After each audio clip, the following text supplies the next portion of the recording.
பகுஜன் சமாஜ் கட்சி கொடிக்கும் எங்கள் கட்சி கொடிக்கும் ஏராளமான வித்தியாசங்கள் உள்ளன என்று தாவேக தரப்பிலிருந்து தெரிவிக்கப்பட்டிருக்கிறது. கூடுதல் விவரங்களை செயலர் ஆனந்த் வழங்கிட கேட்கலாம். ஆனந்த், வணக்கம். விவரங்கள் என்ன சொல்லலாம்? வணக்கம்.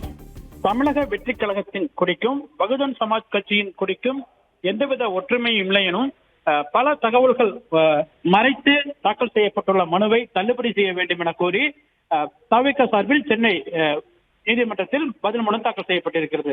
தமிழக வெற்றி கழகத்தின் கட்சி கொடியில் யானை சின்னத்தை பயன்படுத்த தடை விதிக்க வேண்டும் என கோரி பகுஜன் சமாஜ் கட்சியின் தமிழக பொதுச் செயலாளர் பெரியார் அன்பன் என்பவர் சென்னை முதலாவது உரிமையல் நீதிமன்றத்தில் மனு தாக்கல் செய்திருந்தார். இந்த வழக்கில் தாவேக பொதுச் செயலாளர் புஷி ஆனந்த் பதில் மனு தாக்கல் செய்திருக்கிறார். அந்த பதில் மனுவில் பல தகவல்களை மறைத்து இந்த வழக்கு தொடரப்பட்டிருப்பதாகவும் இந்த மனு விசாரணைக்கு உகந்ததல்ல எனவும் தெரிவிக்கப்பட்டிருக்கிறது. மேலும் பகுஜன் சமாஜ் கட்சியினுடைய அந்த கொடியில் தாவேக கொடிக்கும் எந்தவித தொடர்பும் இல்லை என்றும் கட்சியின் கொள்கை, கோட்பாடுகள் மற்றும் தமிழகத்தின் வளர்ச்சிக்கான எதிர்கால திட்டங்கள் ஆகியவற்றை கருத்தில் கொண்டு தாவேக கொடி வடிவமைக்கப்பட்டிருப்பதாகவும் அந்த பதில் மனுவில் தெரிவிக்கப்பட்டிருக்கிறது.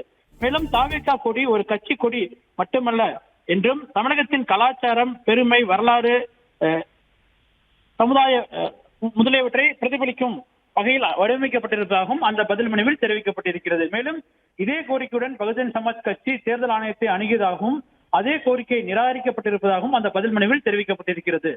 தனித்துவத்துடன் தாவேக கொடி உருவாக்கப்பட்டிருப்பதாகவும் வாக்காளர்களை குழப்பும் வகையில் உருவாக்கப்படவில்லை எனவும் அந்த பதில் மனுவில் தெரிவிக்கப்பட்டிருக்கிறது. மேலும் பகுஜன் சமாஜ் கட்சியினுடைய மனுவை உச்சபட்ச அபராதத்துடன் தள்ளுபடி செய்ய வேண்டும் எனவும் தாவேக சார்பில் தாக்கல் செய்யப்பட்டுள்ள அந்த பதில் மனுவில் கோரிக்கை வைக்கப்பட்டிருக்கின்றது.